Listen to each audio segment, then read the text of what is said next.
श्री गणेशाय नमः।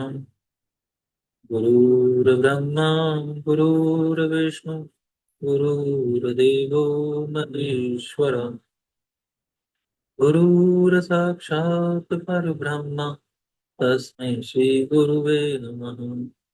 त्वमेव माता च पिता त्वमेव बन्धु च सखा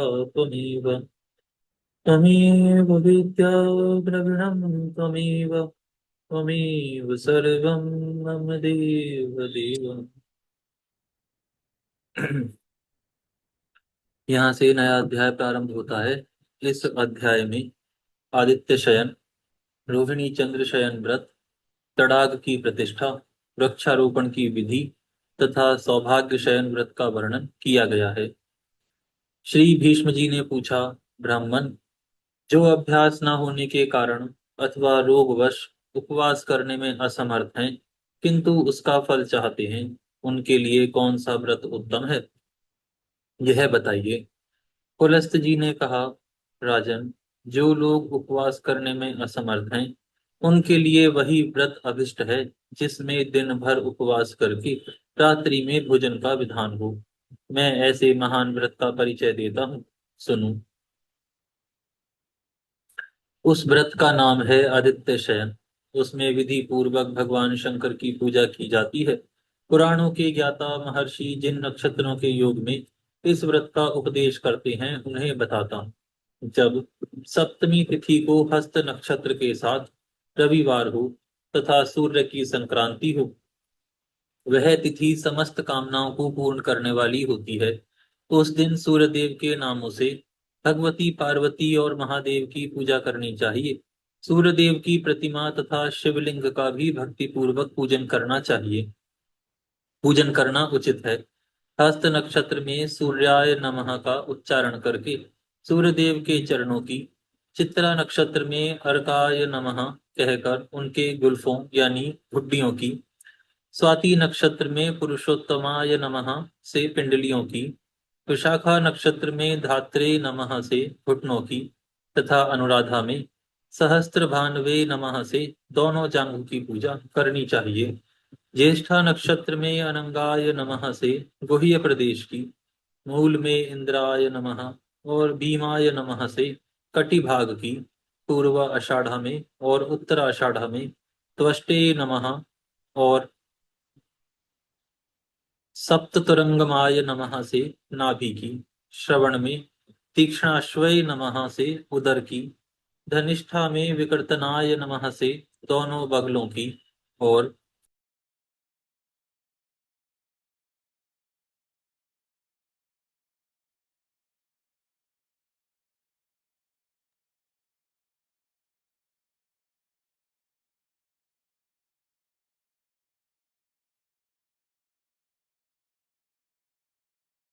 श्रवण में तीक्ष्णश्वाय नमः से उदर की, धनिष्ठा में विकर्तनाय नमः से दोनों बगलों की,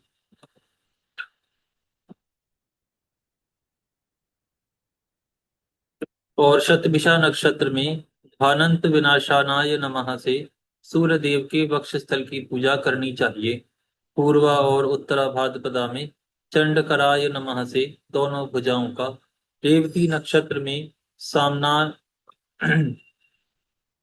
सामनामनाय दिशाय नमः से दोनों हाथों का, अश्विनी नक्षत्र में सप्तश्रव धुरंधराय नमः से नखों का, और भरणी नक्षत्र में दिवाकराय नमः से भगवान सूर्य के कंठ का पूजन करें। कृतिका में ग्रीवा की, रोहिणी में ओठों की, मृगशिरा में जिह्वा की तथा आर्द्रा नक्षत्र में हरे नमः से सूर्यदेव के दांतों की अर्चना करें। पुनर्वसु में सवित्रे नमः से शंकर जी की नासिका का, पुष्य में अम्भो रूह बल्लवाय नमः से ललाट का तथा वेद शरीर धारिणे नमः से बालों का, अश्लेषा नक्षत्र में विबुध प्रियाय नमः से मस्तक का, मघा नक्षत्र में दोनों कानों का, पूर्वा फाल्गुनी में गौ ब्राह्मण नंदनाय नमः से शंभु के संपूर्ण अंगों का तथा उत्तरा फाल्गुनी नक्षत्र में विश्वेश्वराय नमः से उनकी दोनों भौहों का पूजन करें। पाश, अंकुश, कमल, त्रिशूल, कपाल, सर्प, चंद्रमा तथा धनुष धारण करने वाले श्री महादेव जी को नमस्कार है। गयासुर, कामदेव, त्रिपुर और अंधकासुर आदि के विनाश के मूल कारण भगवान श्री शिव को प्रणाम है। इत्यादि वाक्यों का उच्चारण करके प्रत्येक अंग की पूजा करने के पश्चात विश्वेश्वराय नमः से भगवान के मस्तक का पूजन करना चाहिए। तदनंतर अन्न भोजन करना उचित है। भोजन में तेल और खारे नमक का संपर्क नहीं करना चाहिए। मांस और उच्छिष्ट अन्न का तो कदापि सेवन न करें। हे राजन, इस प्रकार रात्रि में शुद्ध भोजन करके पुनर्वसु नक्षत्र में दान करना चाहिए। किसी बर्तन में एक सेर अगहनी का चावल, गूलर की लकड़ी का पात्र तथा घृत रखकर स्वर्ण के साथ उसे ब्राह्मण को दान करें। सातवें दिन के पारण में और दिनों की अपेक्षा एक जोड़ा वस्त्र अधिक दान करना चाहिए। 14वें दिन के पारण में गुड़, खीर और घृत आदि के द्वारा ब्राह्मण को भक्ति पूर्वक भोजन कराएं। तदनंतर कर्णिका सहित सोने का अष्टदल कमल बनवाएं, जो 8 अंगुल का हो तथा जिसमें पद्म रागमणि यानी नीलम की पत्तियां अंकित की गई हों।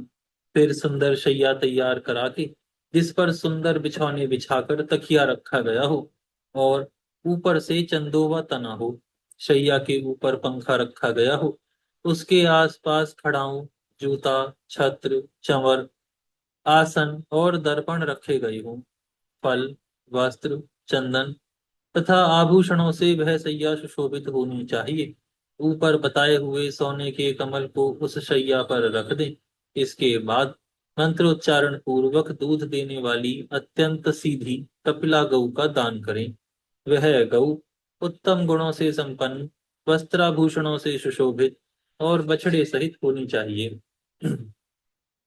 उसके खुर चांदी से और सींग सोने से मढ़े होने चाहिए तथा उसके साथ कांसी की दोहनी होनी चाहिए।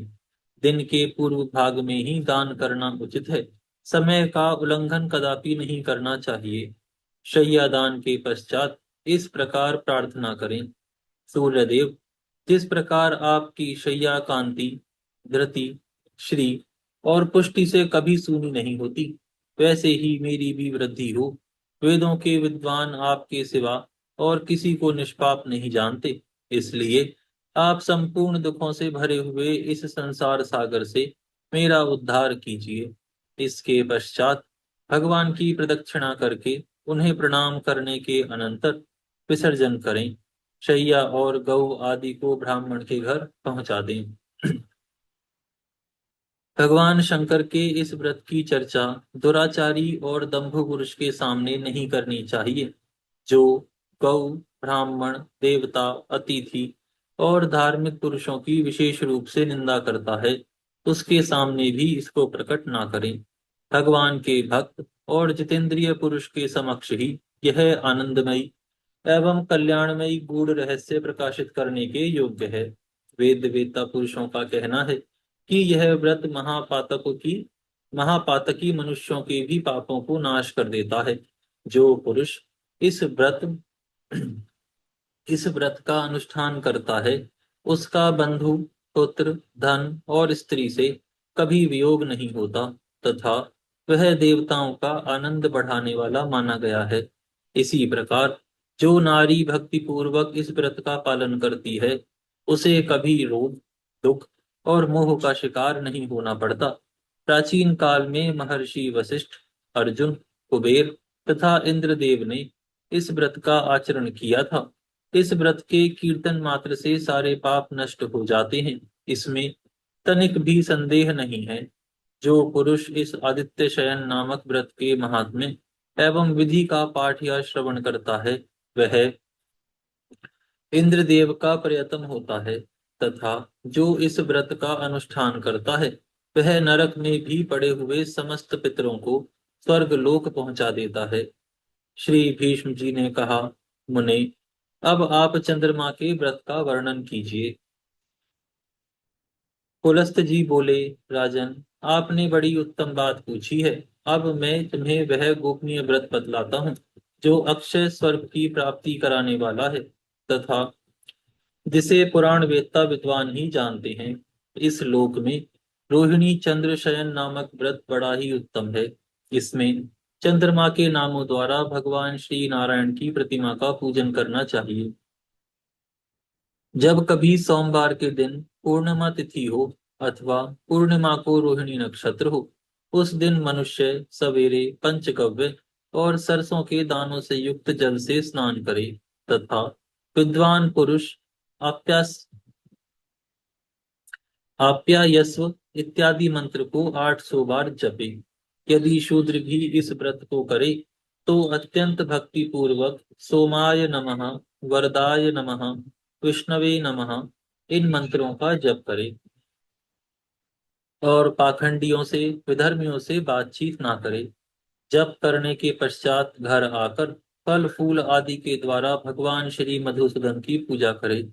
साथ ही चंद्रमा के नामों का उच्चारण करता रहे। सोमाय शांताय नमः ऐसा कहकर भगवान के श्री चरणों का अनंत धामने नमः का उच्चारण करके उनके घुटनों और पिंडलियों का, जलोदराय नमः से दोनों जांघों का, काम सुख प्रदाय नमः से चंद्र स्वरूप भगवान के कटी भाग का,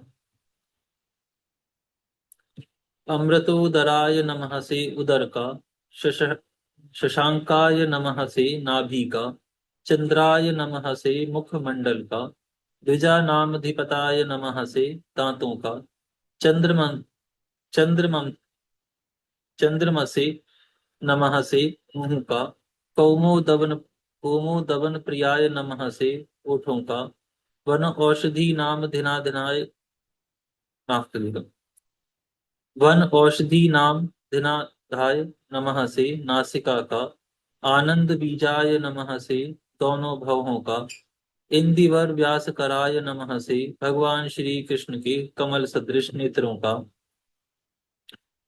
समस्त सुर वंदिताय दैत्य निषूदनाय नमः से दोनों कानों का, उदधि प्रियाय नमः से चंद्रमा के ललाट का, शुशुम्राधिपत नमः से केशों का, शशंकाय नमः से मस्तक का और विश्वेश्वराय नमः से भगवान मुरारी के किरीट का पूजन करें। फिर रोहिणी नाम ध्येय लक्ष्मी सौभाग्य सौख्यमृतम सागराय पद्मश्री नमः, रोहिणी नाम धारण करने वाली देवी लक्ष्मी के सौभाग्य और सुख रूप अमृत के समुद्र तथा कमल की सी कांति वाले भगवान को नमस्कार है। इस मंत्र का उच्चारण करके भगवान के सामने मस्तक झुकाएं। तत्पश्चात सुगंधित पुष्प, नैवेद्य और धूप आदि के द्वारा इंदु पत्नी रोहिणी देवी का भी पूजन करें। इसके बाद रात्रि के समय भूमि पर शयन करें और सवेरे उठकर स्नान के पश्चात पाप विनाशाय नमः का उच्चारण करके ब्राह्मण को घृत और स्वर्ण सहित जल से भरा कलश दान करें। फिर दिन भर उपवास करने के पश्चात गोमूत्र पीकर मांस वर्जित एवं खारे नमक से रहित अन्न के 31 ग्रास घी के साथ भोजन करें। तदनंतर 2 घड़ी तक इतिहास, पुराण आदि का श्रवण करें। हे राजन, चंद्रमा को कदम्ब, नीलकमल, केवड़ा, जाति पुष्प, कमल, शतपत्रिका, बिना कुंभलाय कुब्ज के फल, सिंधुवार, चमेली, अन्य अन्य श्वेत पुष्प, करवीर तथा चंपा ये ही फूल चढ़ाने चाहिए। उपर्युक्त फूलों की जातियों में से एक एक को श्रवण आदि महीनों में क्रमशः अर्पण करें। जिस महीने में व्रत शुरू किया जाए उस समय जो भी पुष्प सुलभ हो उन्हीं के द्वारा श्री हरि का पूजन करना चाहिए। इस प्रकार 1 वर्ष तक इस व्रत का विधिवत अनुष्ठान करके समाप्ति के समय शयनोपयोगी सामग्रियों के साथ शय्यादान करें। रोहिणी और चंद्रमा की स्वर्णमयी मूर्ति बनवाएं। उनमें चंद्रमा 6 अंगुल के और रोहिणी 4 अंगुल की होनी चाहिए। 8 मोतियों से युक्त श्वेत नेत्र वाली उन प्रतिमाओं को अक्षत से भरे हुए कांसी के पात्र में रखकर दुग्धपूर्ण कलश के ऊपर स्थापित कर दें। फिर वस्त्र और दोहिनी के साथ दूध देने वाली गौ, शंख तथा पात्र प्रस्तुत करें। उत्तम गुणों से युक्त ब्राह्मण दंपति को बुलाकर उन्हें आभूषणों से अलंकृत करें। तथा मन में यह भावना रखें कि ब्राह्मण दंपत्ति के रूप में ये रोहिणी सहित चंद्रमा ही विराजमान हैं। तत्पश्चात इनकी इस प्रकार प्रार्थना करें, चंद्रदेव, आप ही सबको परम आनंद और मुक्ति प्रदान करने वाले हैं। आपकी कृपा से मुझे भोग और मोक्ष दोनों प्राप्त हों। इस प्रकार विनय करके शैया, प्रतिमा तथा धेनु आदि सब कुछ ब्राह्मण को दान कर दें। राजन, जो संसार से भयभीत होकर मोक्ष पाने की इच्छा रखता है, उसके लिए यही एक व्रत सर्वोत्तम है। यह रूप और आरोग्य प्रदान करने वाला है। यही पितरों को सर्वदा प्रिय है। जो इसका अनुष्ठान करता है, वह त्रिभुवन का अधिपति होकर 2100 कल्पों तक चंद्रलोक में निवास करता है। इसके बाद विद्युत होकर मुक्त हो जाता है। चंद्रमा के नाम कीर्तन द्वारा भगवान श्री मधुसूदन की पूजा का यह प्रसंग जो पढ़ता अथवा सुनता है, उसे भगवान उत्तम बुद्धि प्रदान करते हैं तथा वह भगवान श्री विष्णु के धाम में जाकर देव समूह के द्वारा पूजित होता है। भीष्म जी ने कहा, ब्राह्मण, अब मुझे तालाब, बगीचा, कुआं, बावली, पुष्करणी तथा देव मंदिर की प्रतिष्ठा आदि का विधान बतलाइए। आज हम यहाँ पर विराम करते हैं, फिर कल से प्रारंभ करेंगे। हे गौ माता, आप सभी देवी देवताओं की माता, सभी पुण्यों का पुण्य, सभी तीर्थों का तीर्थ हैं। हम सभी आपको दंडवत प्रणाम करते हैं। आपकी कृपा सदैव हमारे ऊपर बनी रहे। धर्म की जय हो। जय अधर्म हो। नाश हो। अधर्म अधर्म का कल्याण। नाश हो। नाश हो। विश्व का कल्याण कल्याण। कल्याण हो। प्राणियों में सद्भावना हो। सद्भावना हो। गौ माता, राष्ट्र राष्ट्र माता। माता, राष्ट्र माता, गौ हत्या